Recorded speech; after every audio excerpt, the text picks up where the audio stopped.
Good evening, everyone. Welcome to the Tuesday, January 17th special Board of Selectmen's meeting. From 5:15 until approximately 6:15, we will interview our final candidate, Chris Senior, for the position for town manager in Foxborough.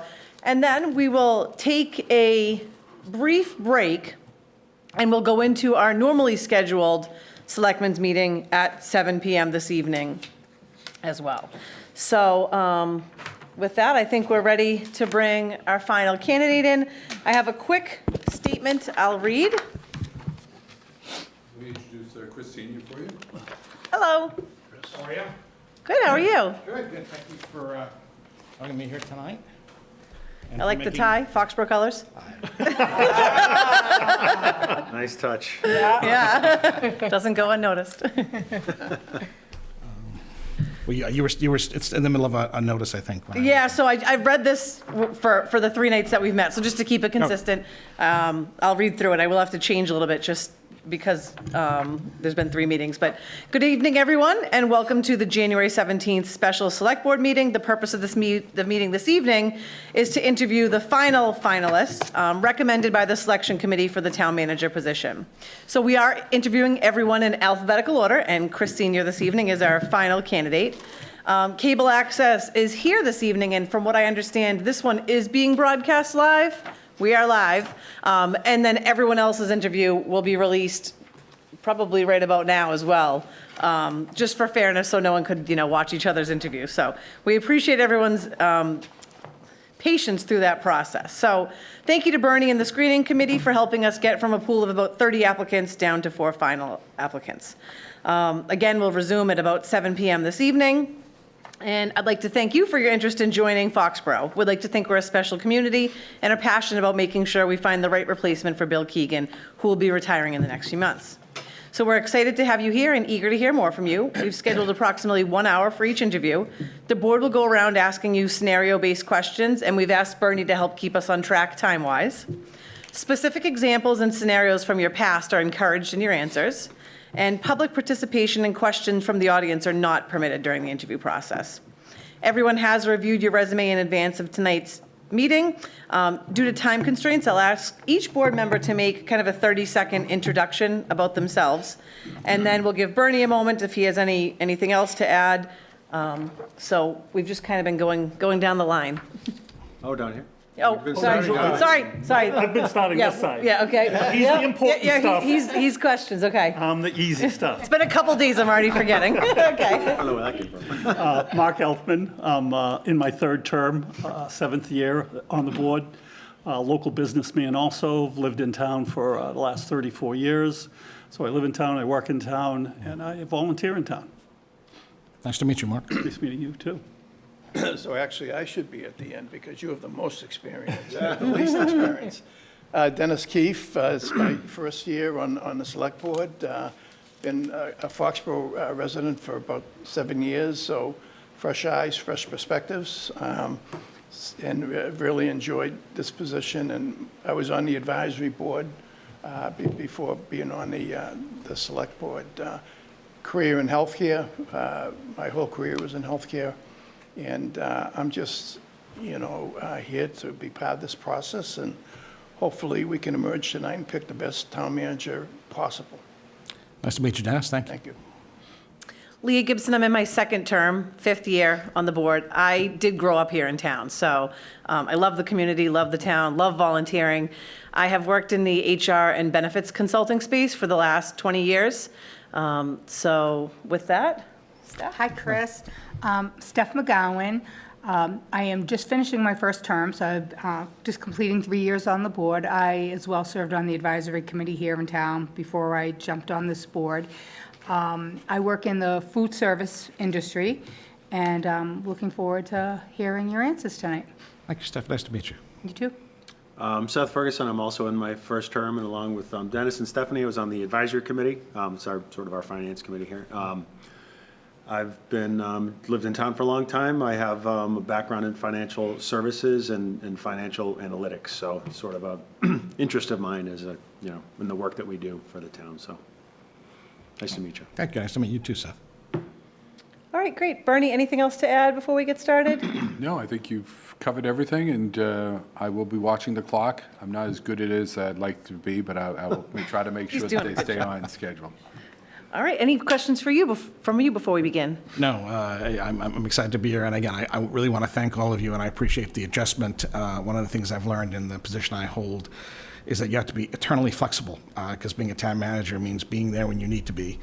And you can have all the scripts and all the plans, and sometimes they just go right out the window and you just adapt. And it's something that I've done a lot, and it's something that you need to be able to do when you're sitting in this kind of a job, wherever you are. Exactly. So we understood and happy to accommodate, and glad that it all kind of worked out so well and kept us right on track as well. So here we are this evening. All right, so with that, we'll go around. I'll start with the first question. So thank you for your interest in Foxborough. Please take a couple moments to tell us why you're interested in the position here and why you'll be successful here. Okay, well, thank you. So I've been in leadership and roles since I was a kid. I started in Scouts, getting groups of teenagers together on camping trips, which was quite a feat for me as well as everybody else. And I've been doing it ever since. I became an Eagle Scout. Came up to school here in Boston, and my mom is from Stoneham, long history up here. Spent a lot of summers either on the Cape or up in Maine, and in the city of Boston itself. And really got to learn local government from the very beginning. I was fascinated as a Boy Scout. We took trips to Washington and got to see things in action. And I also became a journalist, so out of college, and I covered local government outside of the Boston area, in the Metro West area. And local government in Massachusetts is light years different than local government in New York. The township that I grew up in had 750,000 people, which is greater Boston to some extent. So very different. And so I learned about conservation commissions and select boards and moderators in town meetings. And it was a lot of fun. I got everything from Framingham, Natick, Wellesley, Weston, Dover, Sherburne, a whole lot of fun and in constant motion. Did radio, and then I did newspapers. Off to law school, and then I really continued my interest in local government. And little did I know that some years later I'd be sitting in the job as a town manager of a beautiful community in Cohasset, that Cohasset is on the coast. And I've had the opportunity to work some really exciting places. I got to travel the country with the home builders. I got to do planning and zoning and development issues all around the country. I got to help draft and defend ordinances with planning and zoning when I was both in Nassau County, a really big place, in the town of North Hempstead, earlier in my career. And then, because I became an attorney along the way, I went from journalism to becoming an attorney. And then really continued to enjoy government. I ended up going to work for a councilman in the town of North Hempstead early in my career. And got to do a little bit of everything. And then I went to the town attorney's office from there. I did some local prosecutions for quality of life stuff, zoning, planning, all of that. And then went off to Washington. It was just time to do something very different. And with the home builders, I got to travel the country. And so I've been fortunate. I haven't really sought the brass ring. It's been opportunities have presented themselves. I've known Bill for a long time. I respect him deeply. And when I found that he was retiring last fall, a number of people put in my head, it's something you really should consider. It's a great town. You have a lot of skills. I think you might be a good match. And I thought about it. I talked to Bill, and I talked to others, and I said, I think it is. I mean, this is no disrespect. I love the town I'm in. I've celebrated my 9th anniversary there this past Friday. In fact, I had breakfast with one past selectman and a current selectman, who I see periodically. And so this was just something different. In our careers, you find this sometimes exciting opportunities that present themselves. And Foxborough you're doing great work. You're in a great place. Again, I've checked that out too, right? At this point in my career, I've done a lot of cleanup. You don't need cleanup. You just need someone to work right alongside all of you and all the boards and committees to continue to do great work. What that work is will change depending on what happens. I mean, the pandemic is an example of something out of left field. What happens on Route 1 will change. I know there's a lot of work developing the medical component of that. It's not just Patriot Place anymore, and also right here in Uptown, the community's gathering point. And it's really important that people love these kinds of places, right? It gives a place. This is Foxborough. We're sitting in it. Right? It's all of you. I know people around the country will hear Foxborough. We all know what they'll think of first, and that's of the community. But the community is really, it's all of you. It's the folks who volunteer on boards and committees, people who live here, raise their kids here, go to school, And it's this area right here. I mean, not that that is one is super critical, but the community itself is here. And there's so many exciting things going on. I have a really interesting background, which I don't have to go back through with you. And I said, hey, I think this could be a good fit. And I looked and I checked, and I think I'm here because I think I could be. That I think that I can help all of you get through some of the great goals that you have and some that you don't know yet. And also just the day-to-day. I mean, one of the things that I've done really well is deal with the diversity of day-to-day issues. And what I had to face last week was one of them. Come out of the blue, and quite frankly, I needed to be where I needed to be. And I would have totally understood if you said, hey, I'm sorry, we need to move on, we have our schedule. I needed to be there. And I would have been, I was personally and professionally disappointing. At the same time, that's where I had to be. Those things you have to be able to, you're not prepared for, but you are ready to do them. And I think that's something I've done in my career. Great. Talk. How do you go about setting long-term goals for yourself in the organization, and how do you use data in the management of your organization? So for me, I'm always looking to continue to professionally develop and personally develop, meet new challenges, do new things. I'm a baseball fan. I'm a Mets fan. I'll admit that right up front, right? So sorry. So it's been a struggle. I've had one World Series in my life. When I interviewed and asked that question was asked, I said, look, I'm not a Yankee fan. I'm a Met fan. I've had one World Series. You've had 3 in the last 10 years, and another one since, right? So I've gotten to travel. My brother and I have done a lot of tours, not recently. I've gotten to see baseball parks. I'm a college hockey fan. I was at a BU game just Saturday. It was very exciting. Saw friends watch BU win in the last seconds against Cornell. And in terms of the job itself, the goals that are set are really something that I've been working alongside all of you and all the rest of the community to do, and all the committees and boards. My input is great, but it's not my goals that are important. It's your goals that are important, and I want to make sure that I'm here to help develop them. And you already have, by the way. Again, I've done my homework too. You have great plans and great planning. Sitting on a shelf or in a hard drive, not a lot of help. You really need to live them, be active with them, kick them around, adapt them. And again, a lot of that's going on here, and I've done a lot of that work in a very big scale in North Hempstead, a couple 100,000 people, more than a dozen distinct downtowns where people really, North Hempstead is where they lived, but that's not where they identified. They identified in Manhasset or in Port Washington, where I happen to live, or sometimes even a smaller area, like a Baxter Estates area, Port Washington. People are very community-centric, so I understand that, and I celebrate that. Cohasset the same, right? Even though we have the Cohasset, it's a small place. People even identify, Jerusalem Road or Beechwood or the Village. And in terms of staff development, I want people who are excited, they're energized, and are willing to do different things. We don't have the luxury in small communities of giving people one task, like, here's your job. The job is like 5 bottles. Now, maybe it's mostly here, but you got to be adaptable and do different things. Not just because when something disaster strikes, you need to be able to jump in, but because we're small and you need to be able to back each other up. So I'm a big believer in also having people be versatile. Now, there are some people who are not that comfortable doing that, and you need to kind of figure that out. And there are times when you have a very specific job, like the sealer of weights and measures. We have somebody who just does that. He does it for every community. He used to do other things too, but it's a very unique skill. There's not a lot of things like that in a government, right? If you're doing HR, you may need to be doing other, helping out with meetings, right, or being helping out with public gatherings. So I hope that catches a little bit of that. I mean, I can talk to you about philosophy a lot, but hopefully we'll have those opportunities.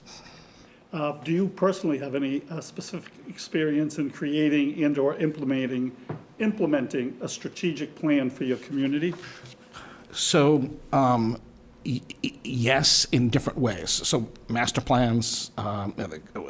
In Cohasset, I've been part of the development of the first master plan, and that was actually drafted and adopted. A harbor management plan.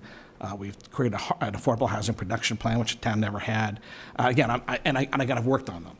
I will not, for 1 second, take credit for all of those. Those are things that the community brought together, and I was part of. Part of my job was to make sure those things happen. So one of the most important parts of a strategic planning goal is to make sure it happens, period, right? It's to make sure you have the right people at the table, you're listening to all the voices, you're getting them incorporated. And sometimes that's a challenge. People can have a very different perspective on the very same thing.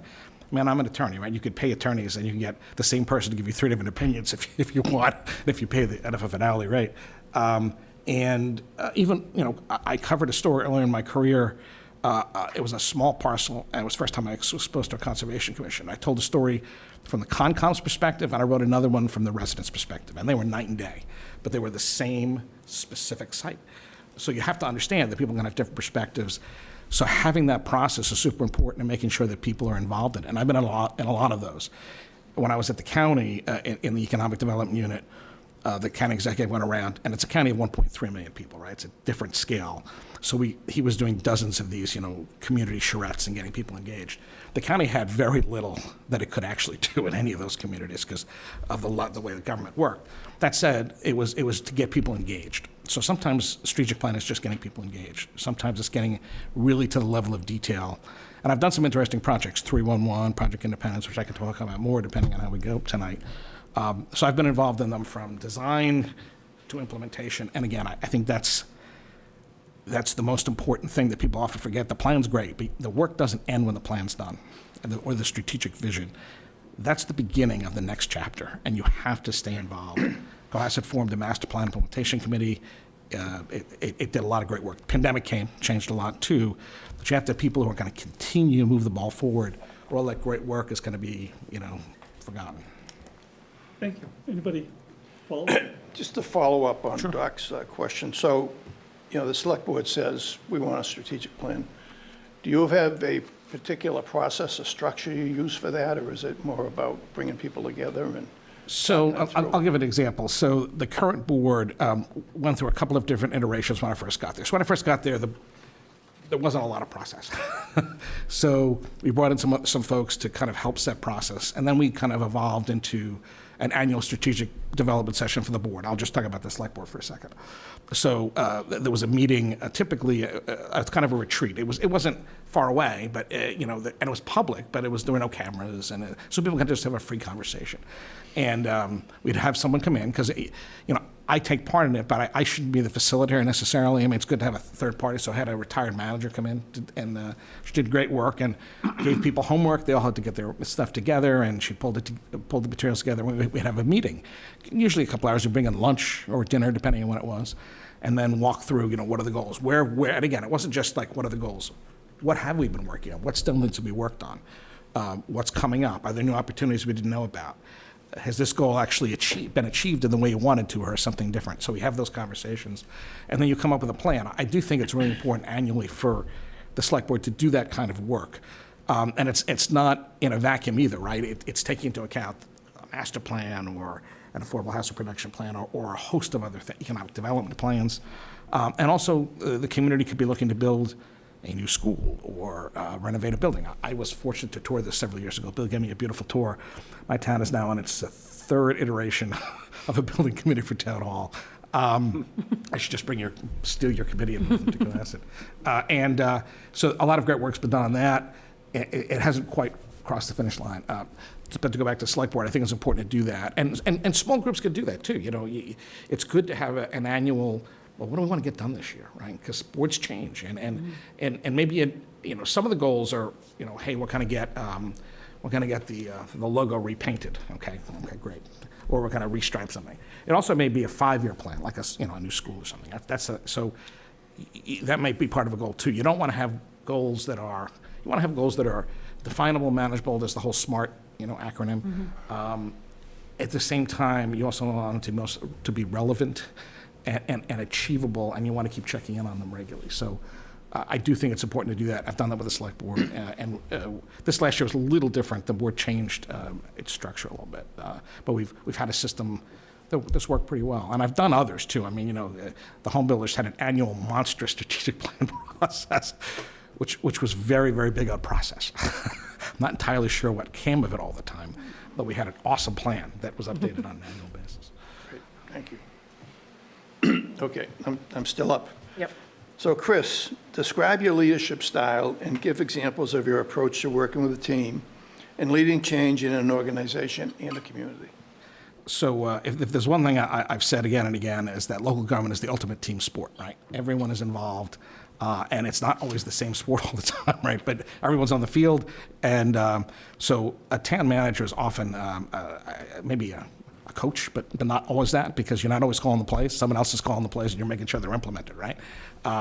Sometimes you're the conductor of the orchestra, but you haven't written the music, but you got to make sure that everyone plays the music the best you can. So I think that getting teams together in a common goal is something that I've done a lot of, again, from the time I was a kid. And so I'm big on empowering people. I don't want to micromanage people. I'm happy to stand right alongside them if they need me, right? If they need me for something, at the same time, I want to give people the freedom to do their job. One of the most important things the town manager is doing is helping other people achieve success. I don't need to be in front of the camera. I don't need to have my name on the plaque. But I want to make sure that the building gets done, the project gets done. I've seen folks, and I'll give an example in a past job. Had a planning staff, and rather than have the young planners give the presentations regularly, the director would do it all the time. And I said, director, I won't use the name, a different community. And said, why aren't you letting some of these folks get out there? Well, I need to be there, and the board needs to see me. I'm like, well, it's true, but they need experience, right? I'm not saying you put them out there for the Patriot Place. Maybe you put them out there for the 2-lot subdivision or something, right? So give them a little experience. And I'm a big believer in doing that. Again, I'm also okay with having people, again, this is a charged word, forgive me for saying fail. It's okay not to succeed sometimes. I don't want it to be a big, giant failure, but it's okay to take some risks. It's okay to be out there a little bit. That's how you learn, right? It's how you learn and how you pick stuff up. So I try to be supportive of people, and I spend part of my day, when I can, wandering the building a little bit. People come to my office, my door's open, I meet with people, but I'll pop into the planning office like I did the other day and just chat with the planners. Hey, what's going on? How was that meeting?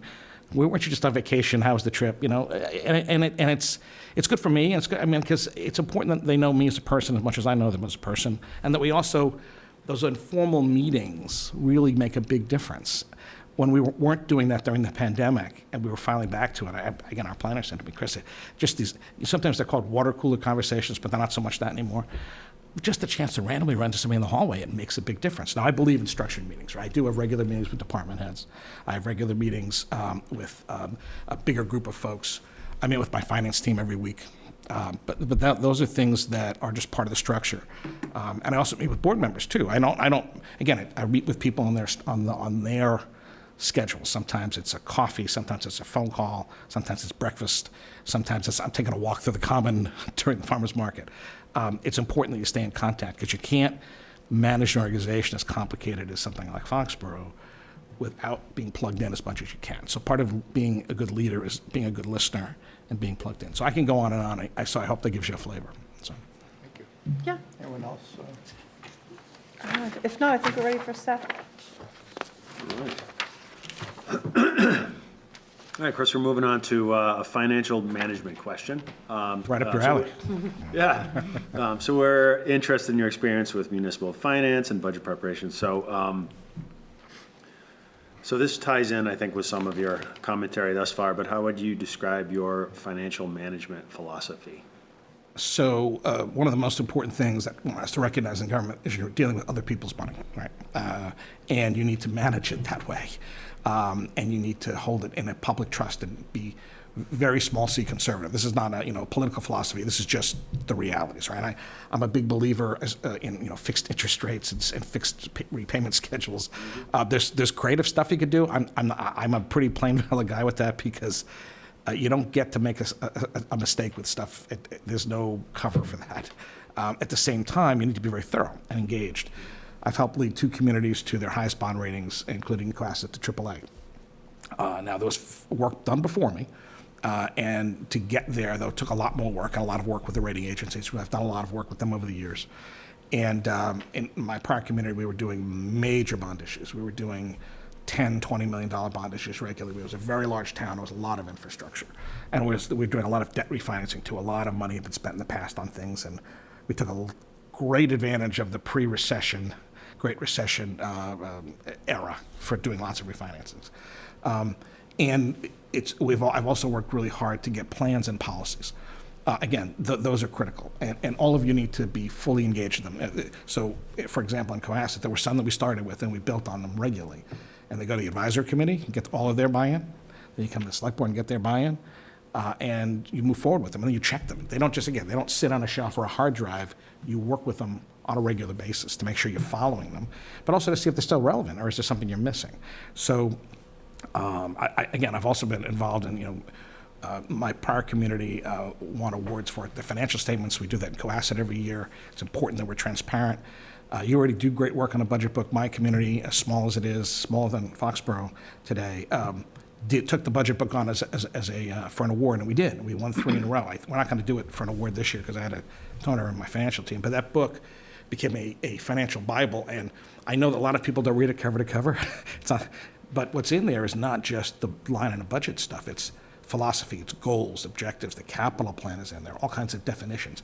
I mean, if you're in the private or public sector, all these acronyms, they're mind-blowing. Plus, what one thing means in the private sector may mean something entirely differently in the public sector. So you need to be able to define stuff for people. So having all of those tools together have been really, really important. And, I was very active with the Government Financiers Officers Association in New York. It's a little less of it's still here, and I haven't been as active in it here. Because that was I served on a state committee, and I served on the Long Island Steering Committee, and I was really involved in budget prep, and I still am. Again, I have to, Foxborough's a little different, and in Cohasset, the manager takes the lead, but I don't do all of this. The department heads do, right? I'm not micromanaging the DPW's budget. I want to know what's going into it. I want to make sure that we're spending things the right way, because it's public trust. We want to get the best value for every dollar we spend, because it's your money. And, again, if you say, go out and buy that truck, well, we'll buy the truck. We'll make sure we'll follow the bidding process. We'll make sure they get the best value. I may say, well, maybe we need the car instead. You're like, no, we're buying the truck. It's okay. We'll buy the truck, right? I also, again, I have an economics degree, and it's a little dusty. I got it a while ago.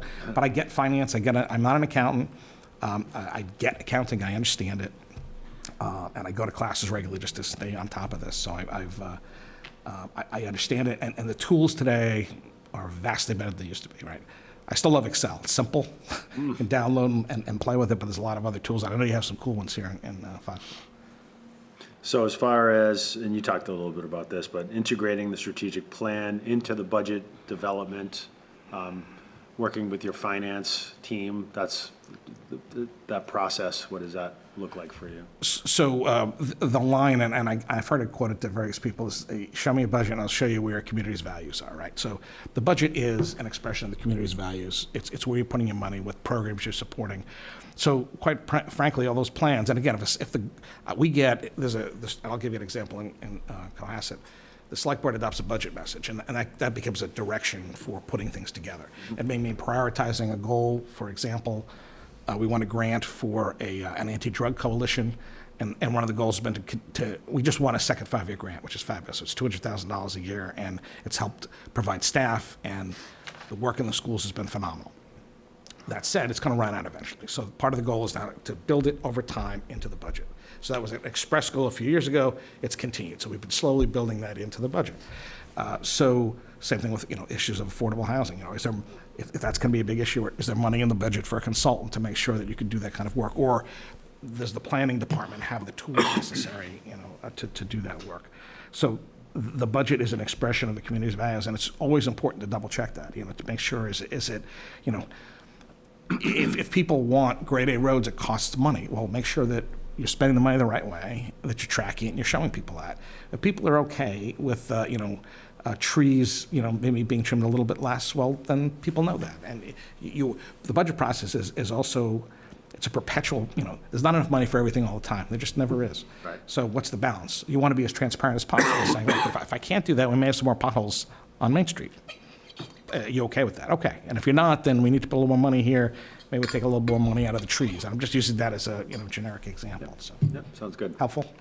Yes, thank you. Steph, you're up. Yeah, you know what I'm going to ask. Of course. It's just like a record. Surprise for me. It's like a recording. So, Chris, what's your philosophy on using free cash for the operating budget? I don't normally do that. Usually free cash is, in my world, is used for one-time expenses. We actually have a policy for it. And it's usually used for reserve funds and one-time expenses. That said, during the pandemic, we did use it to plug some budget holes because we didn't really have a choice. And we didn't want to touch the stabilization fund. So we used free cash just as, revenues go down, we had a big spike in pension costs, right? So we used some of that for that. And we used it. We have the town has adopted an OPEB funding policy. And for most communities, it's just healthcare, long-term retiree healthcare. We used it to fund some of that because we have an accelerating schedule to pay that off. So rather than cut something from the budget, we were able to take a little free cash and throw it at that. Some communities, again, you generate a lot more regularly than I have been able to do in Cohasset. So some communities do it. If they know it's coming, they'll roll it back in.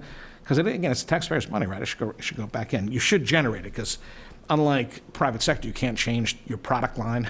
You can't change your pricing mid-year. So you always need to run in the black, just so the resources are there. And that said, it's not really so much up to me, it's up to the community, right? So I've seen it done both ways. Thank you. Anybody else follow from Seth's question? No? Okay. All right, so Chris, the town has a number of projects in the pipeline. The Taylor School, which is one of our elementary schools here, potential for a new community center and a DPW facility. Please tell us about your direct experience with managing capital improvement projects or other municipal projects or initiatives. So in Cohasset, I think I mentioned we've been working on a town hall replacement for an upgrade for I came into the end of one process, and I'm on my second full one since I've been there. So, and again, that work has been done, supported, fully engaged, and the community just had, it's up to the community at the end of the day. We've done some interesting, some very good upgrades in terms of roads and bridges. Big partnership with the state, replaced. We don't have a lot of bridges. There's one really important one. We partnered with the state. We were able to upgrade it, and it was about a $7-8 million project. That would have been a blowout for us. I mean, our capital plan is $1.5 million, $2 million a year. That would have eaten up everything forever. The state did the vast majority of that work. We paid a little bit. We were able to partner and add a fishing area, because it's a big striped bass fishing area, believe it or not. So we were able to add that in. And then we've also been in the MSBA process. So supported the school facilities committee in getting that application to the MSBA. Didn't make it in the December round, but I'm expecting there'll be a reapplication, and it takes some time to do that. The town also, while I was there, a private group built a senior center, and then the town bought it. And I won't go into the very colorful story of it all, but I was involved in the acquisition, getting that over to the town, and then make sure we were maintaining it properly. So in North Hempstead, we had a lot of deferred maintenance, and then before the Great Recession, people were refinancing our mortgage. We got a piece of the mortgage tax revenue. We had tens of millions of dollars against a big community, 200,000 people, of extra funds. So that went right into capital. We bought new equipment for the highway department, for example. One of them was something called an EPOC. It's a Canadian company that used salt brine. And they turned to be very effective on hills, and you could lay it down in advance of a storm. Now, it was a little more expensive, and you had to have the equipment. But it made sense. We ended up buying 10 of them over time because we had 300 miles of road to maintain. The state does something like that here in certain places. That's not always the case in every, my highway superintendent in Cohasset went to McGyver, his own salt brine maker, which I was totally in favor of it. It's kind of been a work in progress. We also built, we had a beautiful golf course that was built on reclaimed land, and there was no clubhouse. That got built while I was there. It was one of my bosses. I worked for the chief elected official, and we got it built, and it became a beautiful community amenity. And I used to love to sit on the back deck, and people talk about how they were like in a private country club, and it wasn't. It was a public course, and it was run by a private company, because, again, what did we know about running a golf course, right? So we had it, Arnold Palmer Golf Management, that did a beautiful job, and the course was gorgeous, and the clubhouse was gorgeous. And then we did major improvements to community pools. We had, there was a historic, 2 big outdoor pools and an indoor. And the indoor was great, except it was really only used for laps. And, it's great, but, indoor pools are very expensive to maintain. So it ended up being renovated, so you had 0 entry for the disabled and for kids. There was a water slide, some water features, and we still kept lap lanes because it was still used for high school competitions. It cost some money, but it was well worth it. And then we refurbished a lot of fields. The community wanted to do that. We did it. We kept it on budget, and we used the surpluses we had because that's what people wanted to do. There was a long time where baseball wasn't played as much, and it became big again. So we had to do a lot of renovations. And we did field turf, and I know there's some controversy about how that works. but we did a couple of field turf products, and it made the fields playable all the time. And it's a big lacrosse community in North Hempstead. Lacrosse, I remember seeing the little kids who were like this with their pads and everything running, and so that was a big need. And lacrosse, you play game after game, you play football, you're playing big soccer community. So a lot of investments were made in those. And then we renovated Town Hall, not to this, this gorgeous level of a brand new building, but the building was built starting in the early 1900s, I think 1906. And we were able to pull down some ceilings and find this beautiful woodwork that was all restored. Our facilities guys, our maintenance guys were able to do some of that. So I've worked on major projects and also small ones that have made a big difference. I hope that answers your question. Yep, thank you. They're all important. Thanks. Dennis? Oh, I'm sorry, did anybody have any? No. Dennis, you're on. Okay, shift gears a little bit here, Chris. Foxborough, like a lot of towns across Massachusetts, is heavily unionized. And so we're very interested in your experience in collective bargaining. What has been your role specifically in labor negotiations? And using an example, describe your approach in managing in a unionized environment. If you're in a municipal government in the Northeast, you're managing in a unionized environment. In North Hempstead, we had one very large unit that covered everybody, white collar, blue collar, hourly, and salaried, and you can imagine how that worked. It was very complicated. I'm not sure why they didn't have separate units, but they didn't. And I was part of the team that managed that. The town attorney was our lead, but I was at the table all the time on those. And it all depended on who the union leadership was, what the top issues were. Sometimes the highway department took it over, sometimes the park department took it over. It was an experience. And the laws in New York are a little different than here, but same basic premise.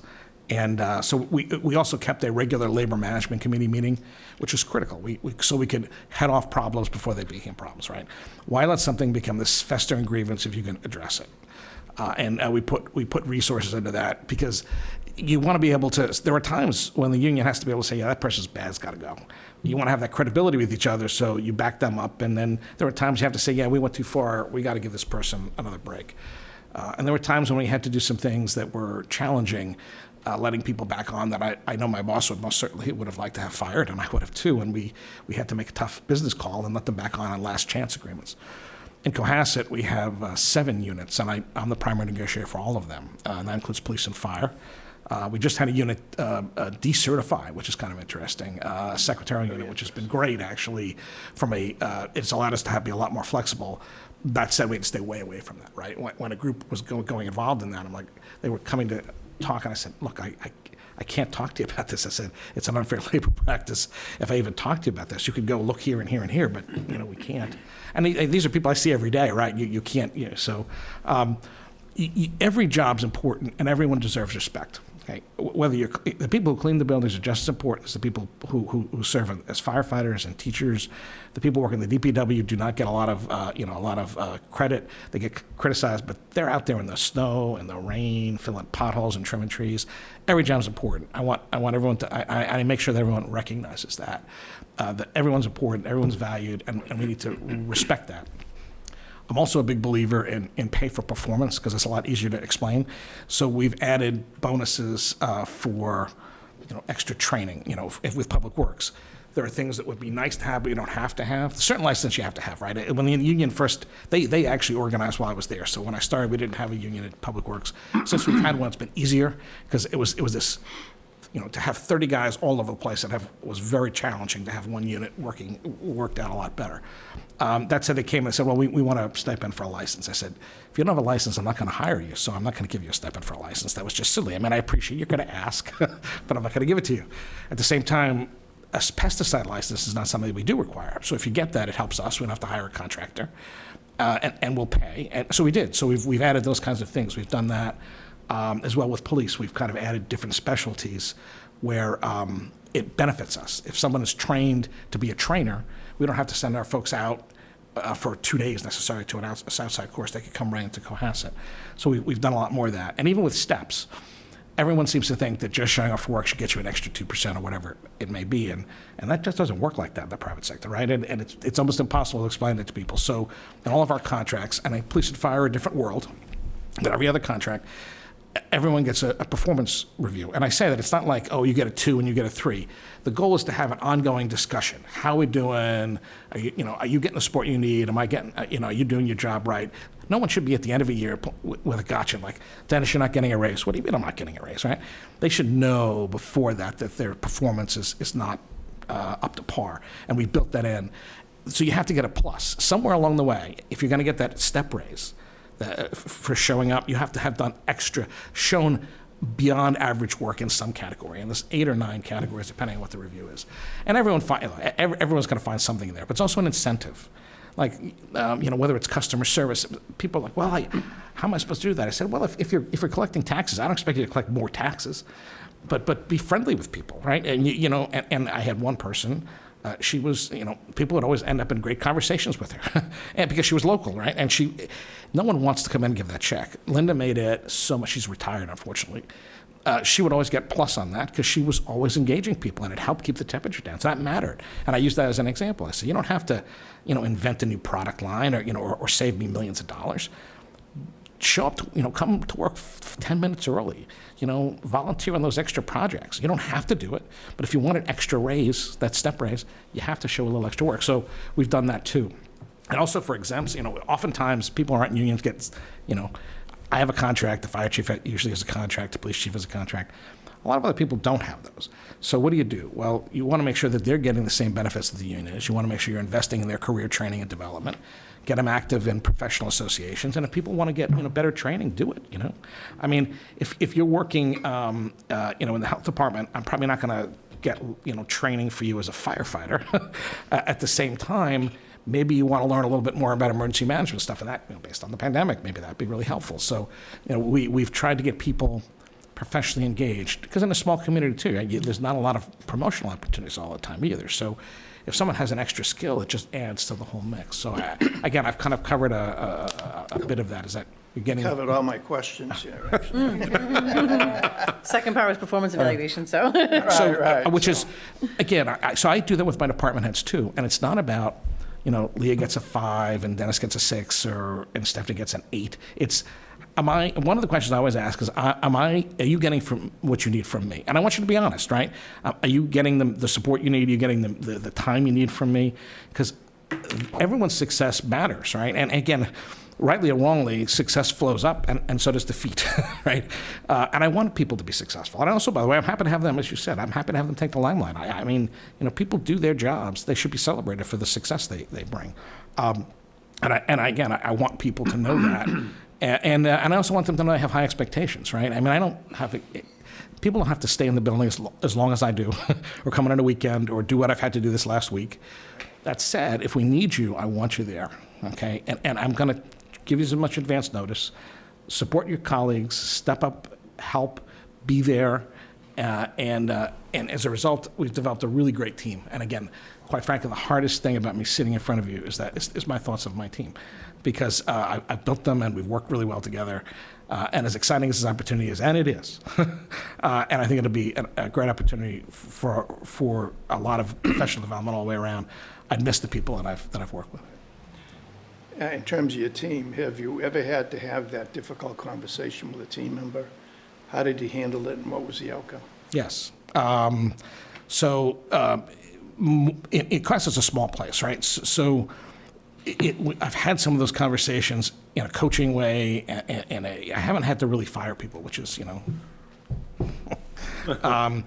there's some people, I had someone early on who worked in the health department who was not a good fit, and had, gotten married, had a kid, was working on a degree, which is all great, except that the town was at the bottom. It's like everything came first. And I told that person, family comes first, 100%. You need time for your family, that's fine.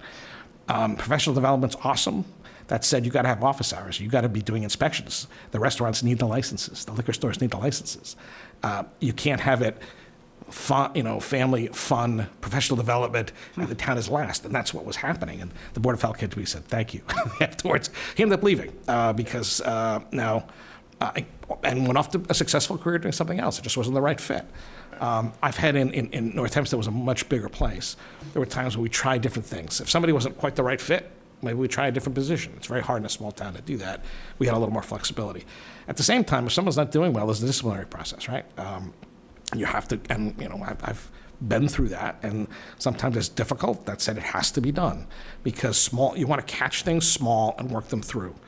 If you don't, if you let people go down the wrong path, they can think that they're doing the right thing, and it's not the right thing, and it becomes harder and harder to fix. And then you can have something really bad happen, particularly in the financial world, right? You don't want people to be skipping steps or missing the double security codes, because if you do that, you're going to get hacked and you could lose all the money in the town could disappear. So it's important also, I think, regularly to talk with folks and catch that stuff. And also to rotate jobs sometimes, particularly in the financial world. Make someone take a vacation, someone else do the job for a week. We've caught things like that before. Again, not in Cohasset.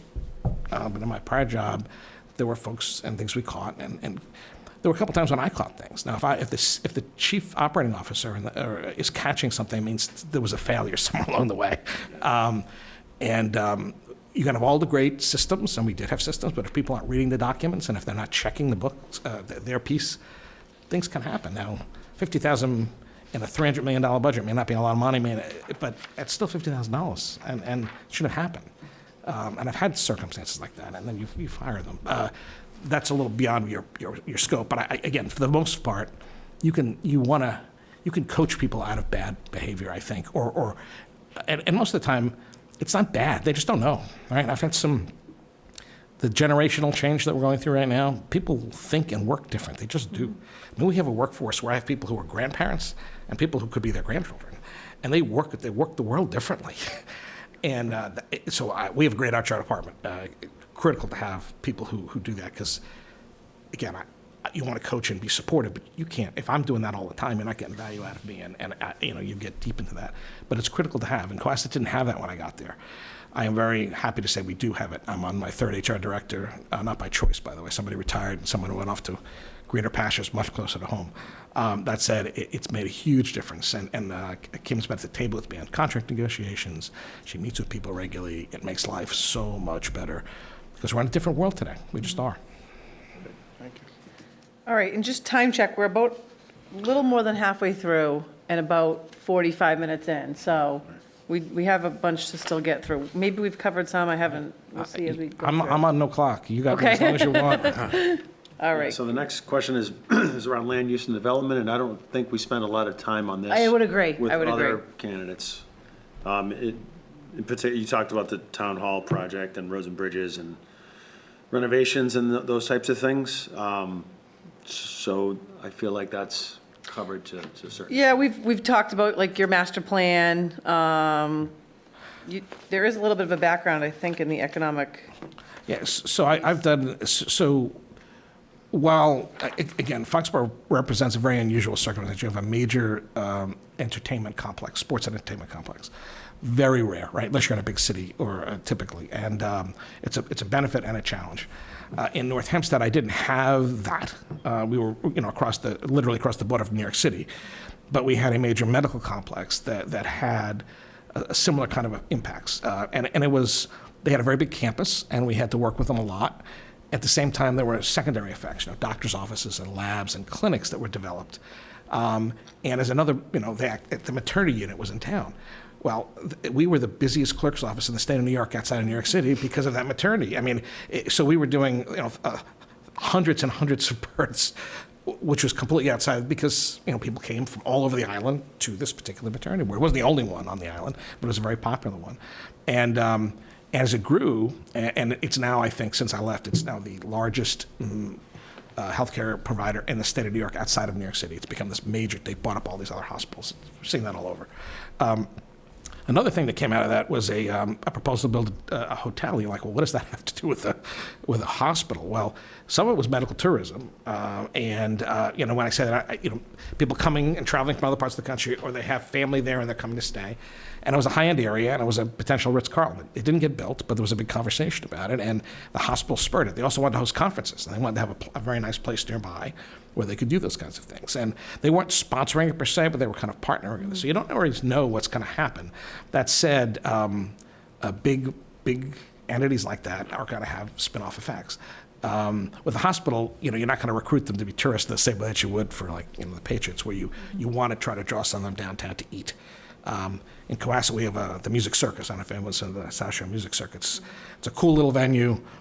We'd like to build more partnerships with our local restaurants. So come into town for the night, go to dinner, go to the show, go to dinner, go to a show. And I think more of that's going to happen. I think post-pandemic, I think everyone's more open to creative approaches, particularly in Cohasset, which is exciting. All right, great.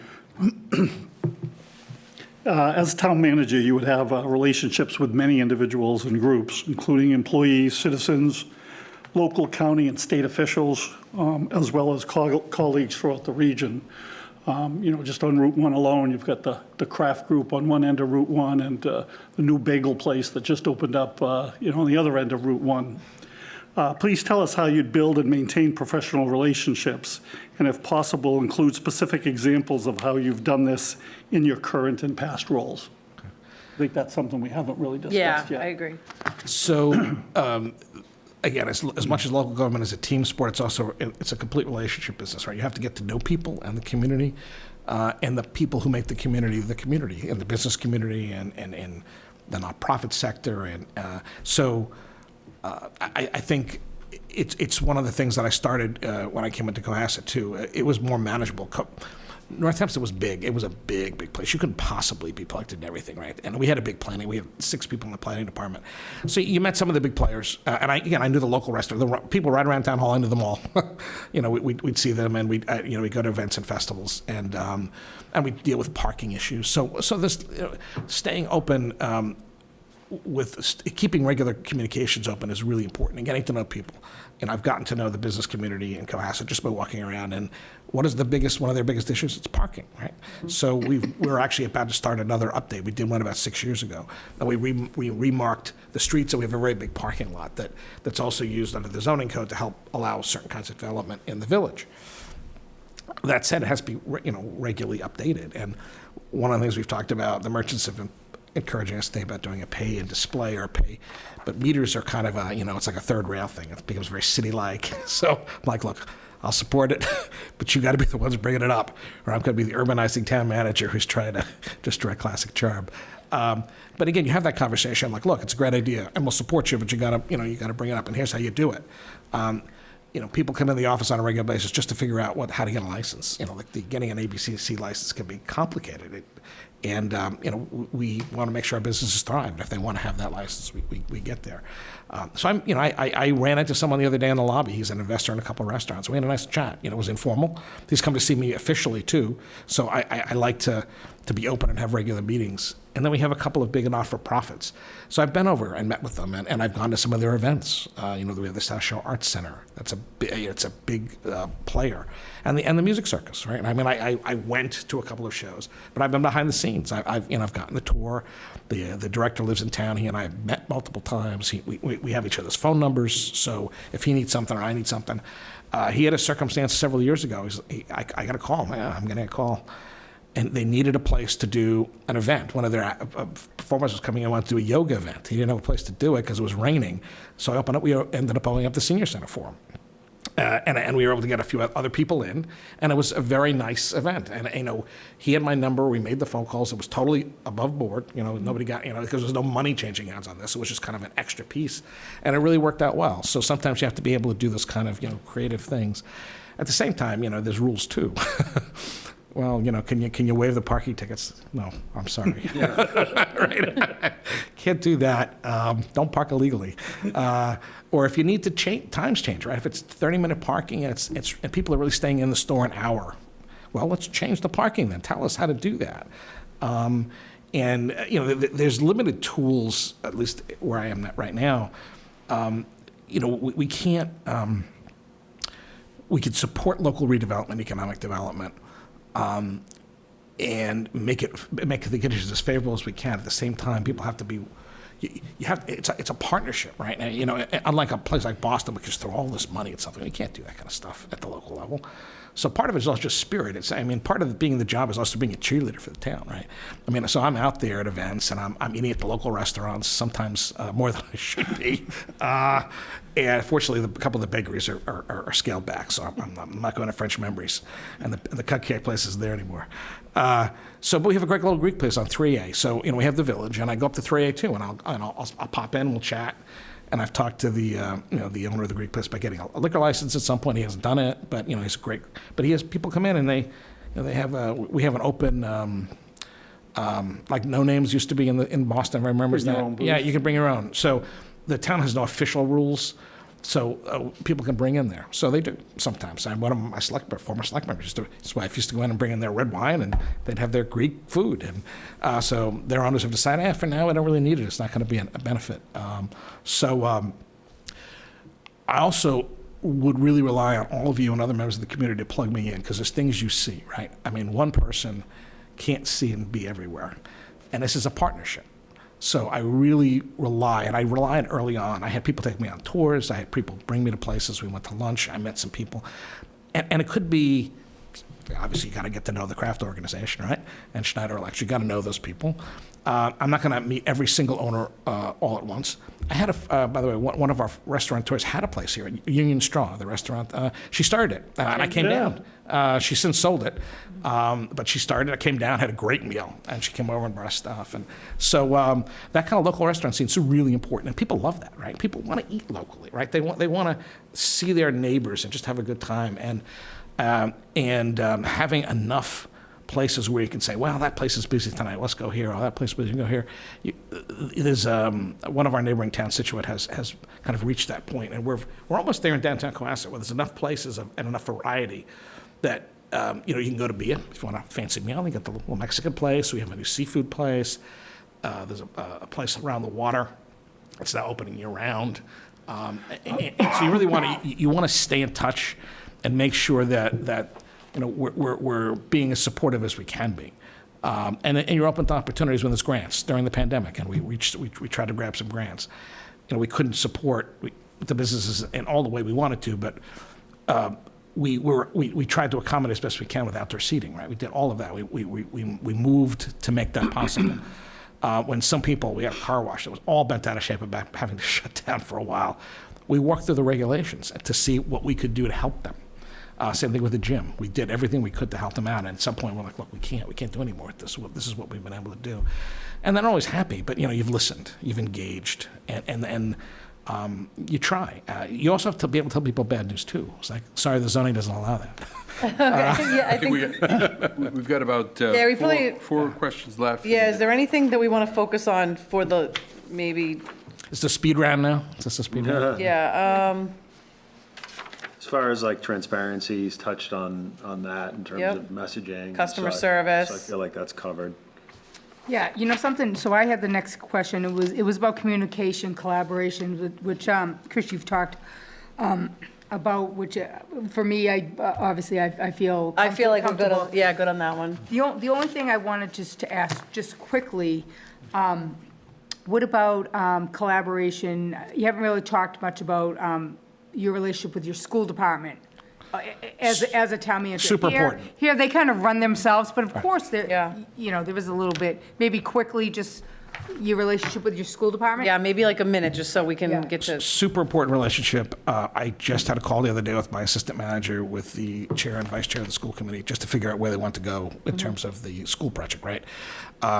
We've done formal meetings. I actually have tried to structure that so that the chair, sometimes the chair and vice chair of both boards, school committee and select board, meet with the superintendent and I regularly, just because it's busy.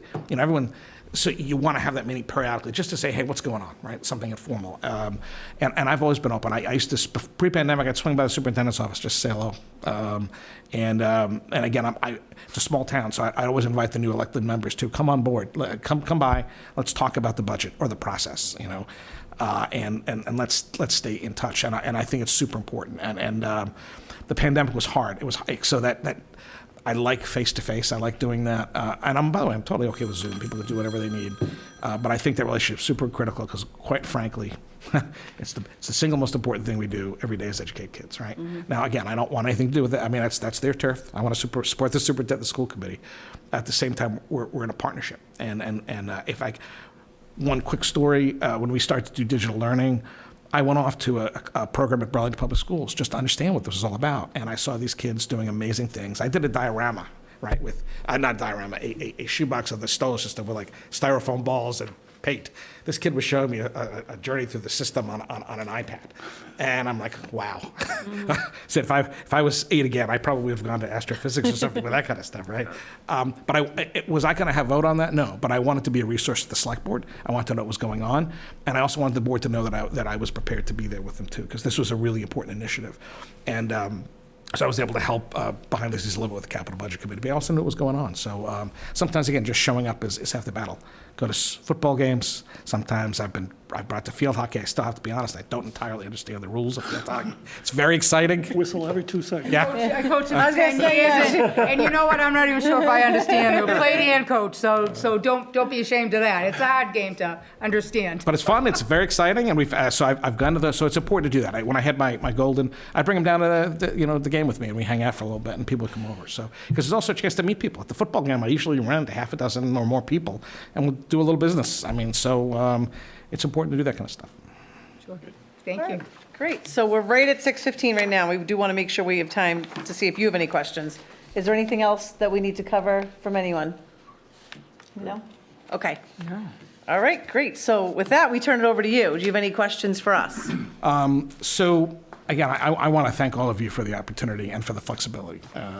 This is the Army used to have the toughest job you ever love, right? It's a tough job, but it's most certainly a job that I love doing. And I think the experience I bring, and it's a pretty, again, I'm not going to read my resume. I've done a lot of different things. The key, I think, is that I'm flexible, collaborative. I really enjoy this. And so much of what you do in this job every day is not here, right? It's in the field. It's meeting with staff. It's the things you don't see every day. And that brings me, that empowers me every day to want to come in and do a great job, because you're working alongside people. You're all volunteering doing this, and it's a lot of work. And then there's all the other boards and committees who are not on TV on a regular basis. They're probably on Zoom now, though. And it's important that they feel valued and valuable too. So again, I don't want to intrude into a Conservation Commission hearing or a planning board battle. That said, I want people to know that I'm there, and I have been. And I've had an interesting journey. I never would have imagined sitting across from you folks 20 years ago, right? And here I am. And again, by the way, go Patriots. So. You have no problem. I know. From your lips to somebody's ears. Yeah. So again, if this was the home turf of the Texas Rangers, it would be, or Philadelphia Phillies, it would be much harder for me. I enjoy the everyday relationships, and Foxborough is a big little town, right? Has a big outsized personality that people see from the outside. But the truth is, it's really a great little small town, and the work being done here in Uptown and all the work you folks do, it's exciting, and that it's something that I would look forward to the opportunity to be able to do for a while. I've had long tenures, right? I spent a decade in North Hempstead. Administration's changed, and the opportunity presented itself. I honestly wouldn't have known Cohasset before, 10 months before the job. And I had been looking in Massachusetts for the next chapter in my career. And here, again, I wouldn't be sitting here if Bill wasn't retiring. Mm-hmm. Right? And he leaves really big shoes to fill. So I appreciate that reality. That said, I think I bring something. I bring me, right? And it's more than the sum of, I'd like to think I'm more than the sum of my parts. I have a lot of experience, and I really enjoy this, and I really enjoy the times when there's no cameras on and you're just doing really good work every day. Mm-hmm. So again, thank you all. I know you have a hard choice. I hope I've made it even harder tonight. Yes. right. That said, you're going to make the right decision, and I wish you luck. And again, I sincerely hope that we get to work together. But either way, we'll see each other maybe at the MMA at the end of the week. Yes. And thank you. Thank you again. All right, wonderful. Thank you so much. Thank you so much, Chris. Do we have to get the water? It's my free gift. That's a good water, too. You can have that one. I know. It's very, very fancy. That is the fancy water, right? I will virtually shake all of your hands. All right. Thank you all again very much. Thank you very much. Thank you. And Bernie will walk you out. We just have to say a final statement and adjourn until later. So with that, for anyone watching us on television, we are going to take a quick dinner break. We're going to probably have a long night here. I know many of us have been here before 5, and I'm hoping we can be out, my goal is to wrap up our meetings hopefully by 9 for the year. So just know that's one of my goals. So with that, if you're tuned in at home, we'll be back about 7 p.m. for our regular meeting. And can I get a motion to adjourn here? So moved. Okay, great. All right, all those in favor? Aye. All right, great. Thanks, everyone. We'll see you soon.